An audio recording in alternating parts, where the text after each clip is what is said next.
take me home, United, to the place I belong, to Old Trafford, to see United. Take me home, United Road. Take me home, United Road. Oh, take me home, United Road. ሰላም ተወዳጆቹ እንደምናላችሁልን የታላቁ የማንቸስተር ዩናይትድ ደጋፊዎች በያላችሁበት የዓለም ክፍል ሁሉ ሰላማችሁ እንደወትሮ ሁሉ ብዝት ይበል ይላል ማን ዩናይትድ ኢንፎ። ማንቸስተር ዩናይትድ ወደ ስፔን ባስክ አቅንቶ የባስኩን ታላቅ ክለብ አትሌቲኮ ቢልባኦን አፈራርሶታል ማለት እንችላለን።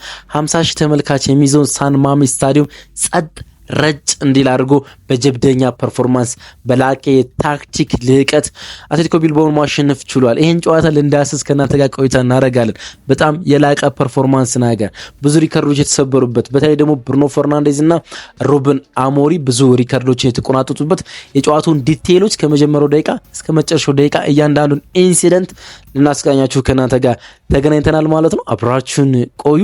በተወዳጁ ማን ዩናይትድ ኢንፎ ቻናል ላይ ነው የምትገኙት። ለዚህ ቻናል ቤተሰብ ያልሆናችሁ ደግሞ ሰብስክራይብ አድርጉልን። እናም ሀሳብ አስተያየቶቻችሁን የኮሜንት መስጫው ባር ላይ አስቀምጡልን። ስለ ጨዋታው የተሰማችሁን ስሜት ጻፉልን። የናንተ ማን ኦፍ ዘ ማች ፐርፎርማንስን ያሳየው ተጫዋች ማን ነው? እንዲሁም ደግሞ ኮንግራ እንኳን ደስ አላችሁ ተባባሉልን እዚሁ ኮሜንት መስጫው ባር ላይ። ላይክ አድርጋችሁ ደግሞ ቪዲዮን ጀምሩ። እሱን ስለምታደርጉልን ከልብ እናመሰግናለን። ከመሸጋገሪያ ሙዚቃው በኋላ ሙሉውን ዲቴል ከእናንተ ጋር እንቃኛለን።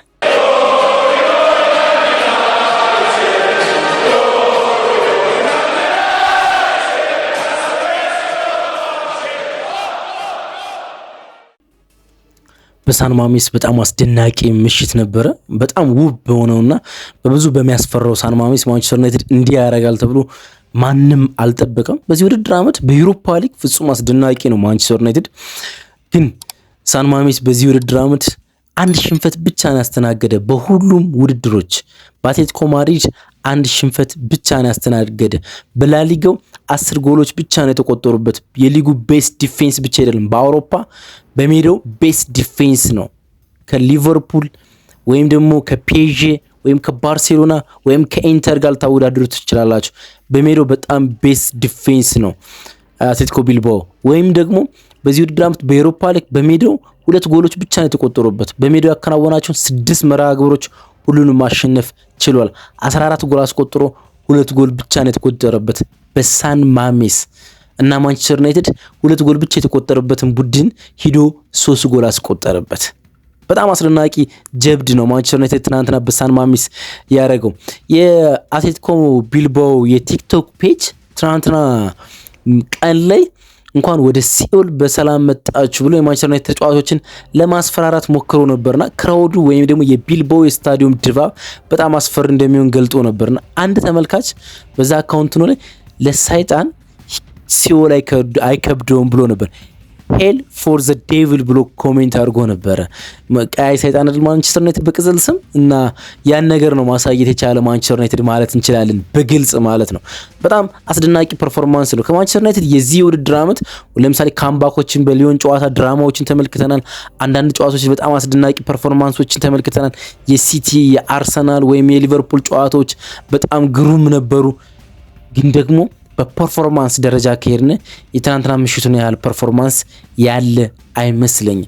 በጣም አስደናቂ ነበር። በታክቲክ በፈርስት ሃፍና በሰከንድ ሃፍ የጨዋታ አቀራረብ ኤርኔስቶ ቫልቨርዴን ሩበን አሞሪም እጥብ አድርጎ ነበር የበላቸው ማለት እንችላለን። እያንዳንዱን ዲቴል እስኪ በጨዋታው የነበረውን እየቃኘን እንቆይ። እንግዲህ በመጀመሪያ አሰላለፍ ውስጥ ኦናና እንደተለመደ በግብ ጠባቂ ነበረ። የሮ ሃሪ ማጉዌርና ቪክተር ሊንድሎፍ ደግሞ በተከላካይ ቦታ ላይ ነበሩ። ያልተገመተው ይመስልኝ ቪክተር ሊንድሎፍ በቋሚ አሰላለፍ ውስጥ መግባቱ ነው። ሉክሾን በሴንተር ባክ ቦታ ላይ ጠብቀን ነበረ። በሁለቱ ዊንግ ባኮች ላይ ዳሎ በጉዳት ምክንያት አለመኖሩን ተከትሎ ማዝራዊና ፓትሪክ ዶርክ ነበሩ። የካስሜሎና የማኑኤል ኡጋርቴ ጥምረት ትናንትና ነበረ። አላንድሮ ጋርናቾና ብሩኖ ፈርናንዴዝ ከራስመስ ሆይሉንድ ጀርባ ነበሩ። ባይዘዌ ሩበን አሞሪም ከጨዋታው መጠናቀቅ በኋላ እኔ ወደ ማንቸስተር ዩናይትድ ከመጣ በኋላ የራስመስ ሆይሉንድ ፐርፌክት ፐርፎርማንስ የዛሬው ነው ብለዋል። እንዴት ታዩታላችሁ? የና ስቴት ግን በጣም አስደናቂ ነበር። ከኳስ ውጭ ስፔሶችን ለቡድን ጓደኞቹ ሲፈጥር ድንቅ ነበር። እንዲህ የሚጫወት ከሆነ በጣም አስደናቂ ተጫዋች ይሆናል ብለውታልና ሲበዛ ነው ያሞካሹት። እንግዲህ የጨዋታው ጅማሩ ዝም ብለን ቶታሊ ስንመለከት የመጀመሪያዎቹ 20 ደቂቃዎች አካባቢ ለማኑኤል ኡጋርቴ ሲበዛ በጣም መጥፎ ነበሩ። በመጀመሪያ 20 ደቂቃዎች 5 ጊዜ ነው ከእግሩ ላይ ኳስ የአትሌቲኮ ቢልባኦ ተጫዋቹ በተለይ ደግሞ አሌክስ ሲቀማው የነበረ ማለት ነውና ስፔሶችን እየተረዳ አልነበረም፣ ጊዜዎችን እያነፈነፈ አልነበረም። ኳስ እንደተቀበለ ወዲያውኑ ይቀሙት ነበር። የማንቸስተር ዩናይትድ ዊክ ሊንክ ይመስል ነበረ። ከጨዋታው መጠናቀቅ በኋላ ግን 2 አሲስት አድርጎ ነበር መውጣት የቻለው። ገና ጨዋታው ሲጀምር ጋርናቾ ጎል ማስቆጠር ችሎ ነበር።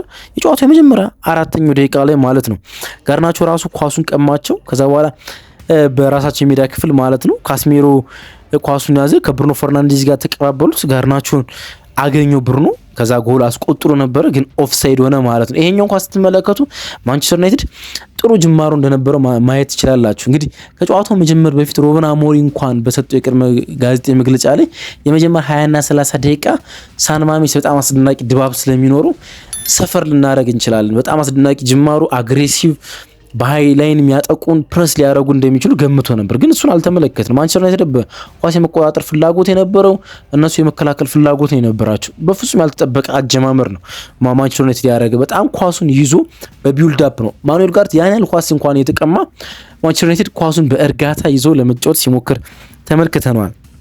6ኛው ደቂቃ አካባቢ የኦናና በጣም አስደናቂ ሴቭ መመልከት ነበረብን። ኡጋርቴ ኳስ ተነጠቀ። ከዛ አሌክስ ቤርገር ከቦክስ ውጭ በጣም ጥሩ ሙከራ አረገ፣ ግን ኦናና ያን ሴቭ ማድረግ ነበረበት። 18ኛው ደቂቃ አካባቢ ላይ የሊንድሎፍን በጣም ድንቅ ብሎክ ተመለከትን አይደለ? ከውስጥ ለኢናኪ በጣም ከውስጥ ከዲፕ ቦታ ላይ ለኢናኪ ዊሊያምስ ኳስ ተቀበለ። ኢናኪ በከት ፓስ ከዶርጉ ጀርባ ያለውን ስፔስ ካጠቃ በኋላ ለአሌክስ በርገር ኳሱን ሰጠው። አሌክስ በርገር በጣም ቆንጆ ኳስ ለማስቆጠር ተቃርቦ ነበረ። ኦናና ያን ኳስ የማዳን እድል አልነበረውም፣ ምክንያቱም የጎሉ ክልል አካባቢ ላይ አልነበረም። ኳሱን ማውጣት የቻለው ሊንድሎፍ ነው። ይሄኛው የጨዋታው ትልቁ ታርጌት ፖይንት ይመስለኛል፣ ተርኒንግ ፖይንት ይመስለኛል። ምክንያቱም ይሄ ጎል ተቆጥሮ ቢሆን ኖሮ ጨዋታው መልኩን ሊቀይር ስለሚችል እነሱ ፍጹም የመከላከል ባህሪ ሊያሳዩ ስለሚችሉ ኳስ ይህን ጎል ባይሞክሩም የመከላከል ፍላጎት ስለነበራቸው ማለት ነው። ከዛ በኋላ ነው እንግዲህ የ29ኛው ደቂቃ ላይ የካስሜሮን ጎል መመልከት የቻልነው ማለት ነው። ቅጣት ምት ነበረ፣ የብሩኖ ፈርናንዴዝ ቅጣት ምት። በዛ አጋጣሚ የማንቸስተር ዩናይትድ የተከላካይ መስመር ተጫዋቾችና የመከላከል ባህሪ ያላቸው ካስሜሮና ኡጋርቴ ቦክስ ነበሩ። መስመር ላይ በቀይ መስመር ላይ ሃሪ ማጉዌር በጣም ግሩም እንቅስቃሴ ያደረገ እንደ መስመር ተጫዋች ያውም ብዙዎች ላሚን ያማል በማንቸስተር ዩናይትድ ያሉ ያሞካሹት ነው። ያው ቀልድ ነው፣ ግን ያን ያህል በጣም ግሩም እንቅስቃሴ ቀይ መስመር ተከላካዩን እንዴት እንዳለፈው። ከዛ ክሮስ አረገ። ክሮስ ያደረገውን ኳስ ማኑኤል ኡጋርቴ ገጨው። ወደ ለማስቆጠር ነበር የገጨው፣ ግን ኳሱ ሊወጣ ሲል ማን አገኘ? ካስሜሮ በጣም በግሩም ሁኔታ ኳሱን ማስቆጠር ቻለ ማለት ነው። ከመስከረም 2023 በኋላ ለመጀመሪያ ጊዜ በአውሮፓ መድረኮች ላይ ካስሜሮ ጎል ማስቆጠር ቻለ ማለት ነው። ደግሞ በጨዋታው ፍጹም አስደናቂ ነበር። እርግጥ ሁሌም ነው እኔ እላችኋለሁ ካስሜሮ ፐርፌክት ዳይ ሲያሳልፍ ማንቸስተር ዩናይትድ ግሩም ነው የሚሆነው። ትናንትና እሱን ነው የተመለከትነው ማለት ነው። 33ኛው ደቂቃ ላይ የፔናልቲ ኢንሲደንት ተከሰተ ማለት ነው። ራስሙስ ሆይሉንድ በእጅ በቪቪያን ማዝራዊ ነው ኳሱን ያሻሙ። ኳሱን ለመግለጽ ያህል ማዝራዊ በሚሮጥበት የቀኝ መስመር ሆኖ በከት ፓስ በኮሪዶሩ ላይ ሆኖ ከት ፓስ አረገ ለራስሙስ ሆይሉንድ። ቪቪያን በእጅ ጎትቶ ጣለው ራስሙስ ሆይሉንድን ማለት ነው። ረጅም ሰዓት የቫር ምልከታ ያስፈልግ ነበረ። ከዛ በኋላ የቫር ዳኛው ፔናልቲ ብቻ ሳይሆን ቀይ ካርድ ኢንሲደንት ሊኖረው ይችላል ብሎ ተመልከታለው። ዳኛው ኳሱን ተመለከተና በቀይ ካርድ ነው ያስተናበዱ ቪቪያን። ከዛ በኋላ ፍጹም ቅጣት ምት ተሰጠ። የዳኛው ምልከታ ለኔ የሚመስለኝ ለምሰራበት ሬዲዮ ጣቢያ ምን ሲገልጽ ነበረ፣ የዳኛው ምልከታ ይመስለኝ ብዙዎች ቀይ ካርድ እንደማያሰጥና ፍጹም ቅጣት ምት ብቻ እንደነበረ ሲገልጹ ነበረ። ዳኛው የመጨረሻ ጥፋት ነው ብሎ ካመንኩ ወይም ደግሞ ጥፋት ነው ብዬ ፊሽካው መነፈው ከሆነ የመጨረሻ ሰው ነው ራስሙስ ሆይሉንድ። እንዲሁም ደግሞ ሆን ተደርጎ በአጋጣሚ የተሰራ ፋውል ሳይሆን ሆን ተብሎ ነው በእጁ የሳበውና ቀይ ካርድ መለከት ያስፈልጓል ብሎ ያመነ ይመስላል። ስታዲየሙ በጩኸት ተናጋ፣ ግን ዳኛው ሳይረበሽ ፍጹም ቅጣት ምት ሰጠ። ብሩኖ ፈርናንዴዝ በተለመደው መንገድ በግሩም ሁኔታ ኛውን ከቃጣ በኋላ በረኛው ወደ ግራ ሲወድቅ እሱ በቀኝ በኩል በጣም በተረጋጋ መንገድ በግሩም ነው ያስቆጠረው። ሁሌም እንደሚያስቆጥረው ማለት ነው ያስቆጠረው። ከዛ በኋላ 44ኛው ደቂቃ የመጀመሪያው አጋማሽ ሊነፋ ወይም መደበኛ ደቂቃ ሊጠናቀቅ 1 ደቂቃ ሲቀር ደግሞ ሌላኛው የብሩኖ ፈርናንዴዝ ሁለተኛ ጎል በቺፕ ተመለከትነ ማለት ነው። ማኑኤል ኡጋርቴ በጣም በቄንት ነው ለብሩኖ ፈርናንዴዝ ያቀበለው። እርግጥ መጀመሪያ ካስሜሮ ከጥልቅ ነው ኳሱን ወደ ፋይናል ሰርድ ወደ አትሌቲኮ ቢልባኦ ፋይናል ሰርድ ማድረስ የቻለው። ከዛ በኋላ ኡጋርቴ በቄንት ለብሩኖ ፈርናንዴዝ ኳሱን ሰጠው። ብሩኖ ፈርናንዴዝ በቺፕ ኳሱን ማስቆጠር ቻለ ማለት ነው። ብሩኖ ፈርናንዴዝ ይህን ጎል ማስቆጠሩን ተከትሎ በጣም አስደናቂ ቁጥር በዚህ ውድድር ዓመት እንዲኖረው ሆነ ማለት ነው። ለምሳሌ ውድድር ዓመት 52 ጌሞችን አድርጎ 19 ጎል 18 አሲስት 37 የጎል ተሳትፎ ኖሮ ማለት ነው። የሚደንቅ ቁጥር ነው መቼም። ሌላ ደግሞ ልንገራችሁ በ32 የጥሎ ማለፍ የዩሮፓ ሊግ ጨዋታዎች በኖክአውት ስቴጅ ማለት ነው በመጀመሪያው 16 ይሁን በሩብ ፍጻሜ ይሁን ወይም ደግሞ በዋንጫና በግማሽ ፍጻሜዎች ይሁን በ32 የጥሎ ማለፍ የኖክአውት ስቴጅ ጨዋታዎች 31 የጎል ተሳትፎ አለው 19 ጎልና 12 አሲስት ማለት ነው። ያን ያህል በጣም አስደናቂ ቁጥር ነው። ዩሮፓ ሊግ ሪብራንድ ከተደረገ በኋላ በ2009 ወይም እንደ አዲስ ከጀመረ በኋላ ውድድሩን በታሪክ ቀዳሚው ተጫዋች ነው ብሩኖ ፈርናንዴዝ ማለት ነው። ያን ያህል የላቀ ቁጥር ነው እንግዲህ ማስመዝገብ የቻለ። ሌላ አንድ ቁጥር ልጨምርላችሁ የብሩኖ ፈርናንዴዝ ሁለተኛ ጎል በማስመልከት ማለት ነው። ፓሪ ያስቆጠራቸውን የጎል ቁጥሮች 27 ማድረስ ችሏል። ከፔር ኤቨሪክ ኦባማያንግና ከራዳሜል ፋልካኦ በመቀጠል ሶስተኛው በታሪክ ብዙ ጎል ያስቆጠረው ተጫዋች መሆን ችሏል። ፔር ኤቨሪክ ኦባማያንግ 34 ጎሎችን አስቆጥሯል። ራዳሜል ፋልካኦ 30 ጎል አስቆጥሯል። ሮሜሎ ሉካኩ እና ብሩኖ ፈርናንዴዝ ደግሞ 27 የዩሮፓ ሊግ ጎሎችን በታሪኩ ሲያስቆጠሩ ሶስተኛ ሆነዋል። ደግሞም ሌላ ቁጥር አለው በዩሮፓ ሊግ በውድድሩ ሁሉ ታሪክ ውስጥ 18ኛ አሲስት ነው።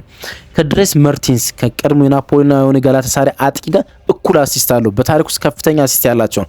አንድ አሲስት ከዚህ በኋላ የሚያደርግ ከሆነ በታሪክ ከፍተኛ አሲስት ያለው ተጫዋች መሆን ይችላል ማለት ነው። በዚህ ሁኔታ ውስጥ ጨዋታው ሊጠናቀቅ ተቃረበ። ብሩኖ ፈርናንዴዝ ሁለተኛ ጎል ካስቆጠረ በኋላ ግን ማዝራዊ ሌላ አራተኛ ጎል የማስቆጠር እድል ነበረው።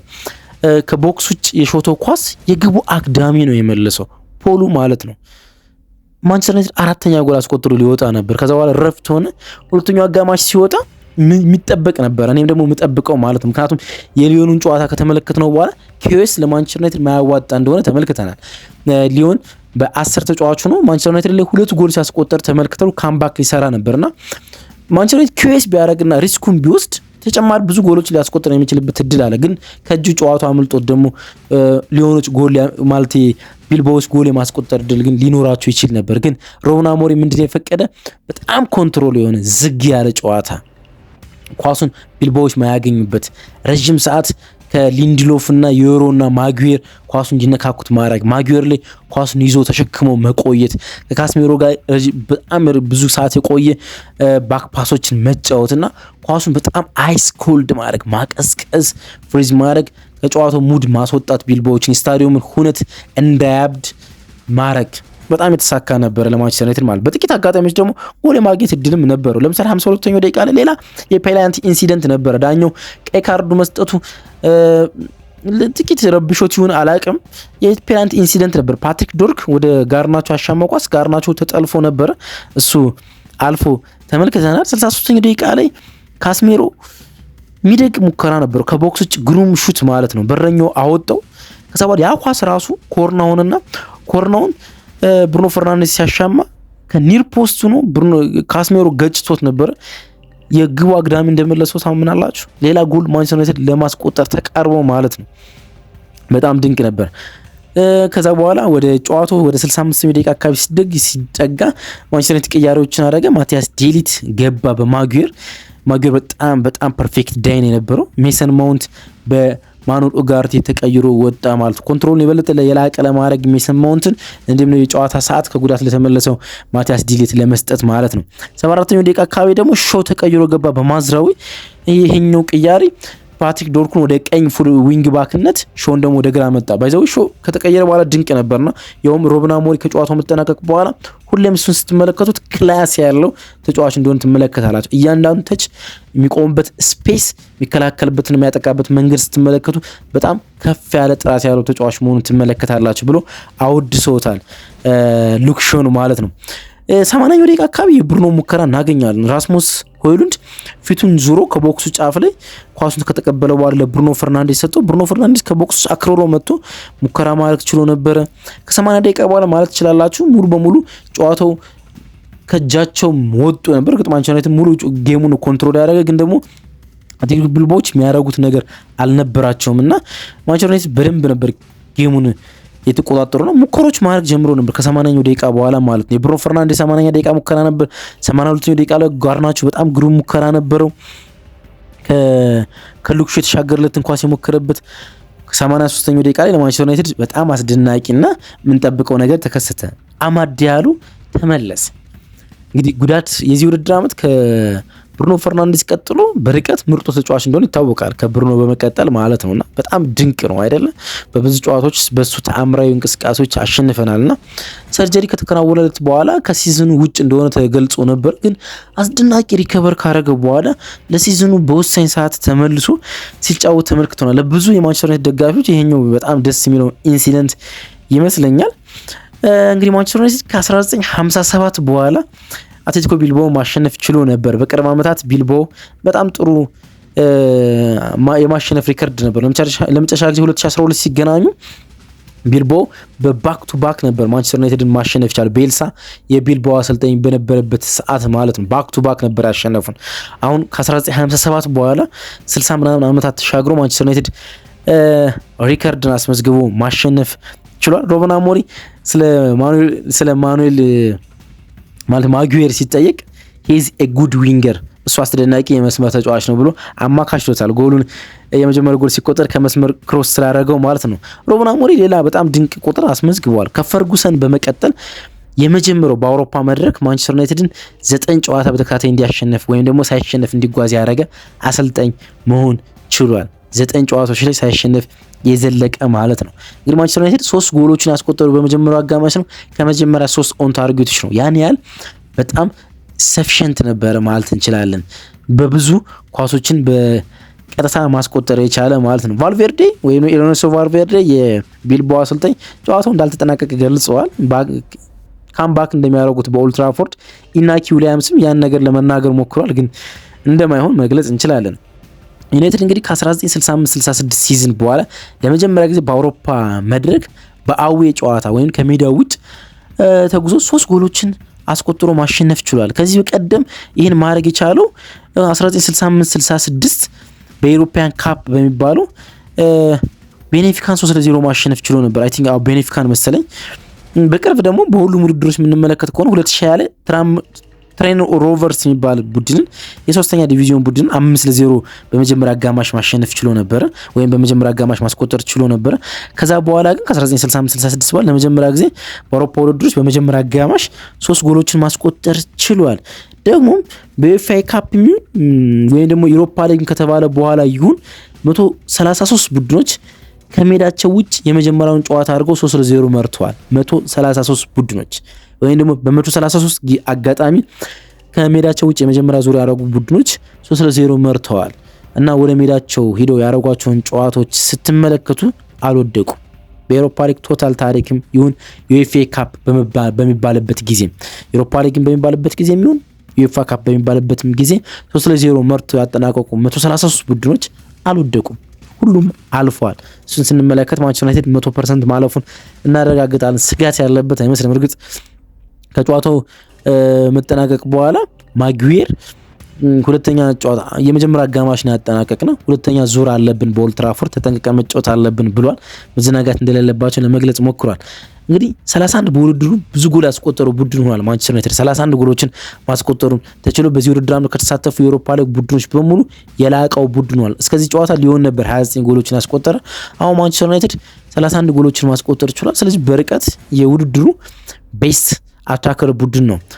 ደግሞ በ10 የተለያዩ ጨዋታዎች ላይ ከ13 የአውሮፓ ሊግ ጨዋታዎች ከሁለት በላይ ጎሎችን አስቆጥሯል። ይሄ ደግሞ ከ2002-3 በኋላ በሻምፒዮንስ ሊግ እንዲህ ካደረገ በኋላ ለመጀመሪያ ጊዜ ነው 2 በላይ ጎሎችን በ10 ጨዋታዎች ማስቆጠር የቻለበት ማለት ነው። በጣም ድንቅ ፐርፎርማንስ ነበር። በጣም ግሩም ነበረ። ማንቸስተር ዩናይትድ ኦልሞስት ለፋይናል ደርሷል ማለት እንችላለን። እናንተ ጨዋታውን እንዴት ተመለከታችሁት? ሀሳባችሁን እንፈልጋለን። አብራችሁን ስለቆያችሁ ግን ከልብ አመሰግናለሁ። መልካም ቀን ይኑላችሁ።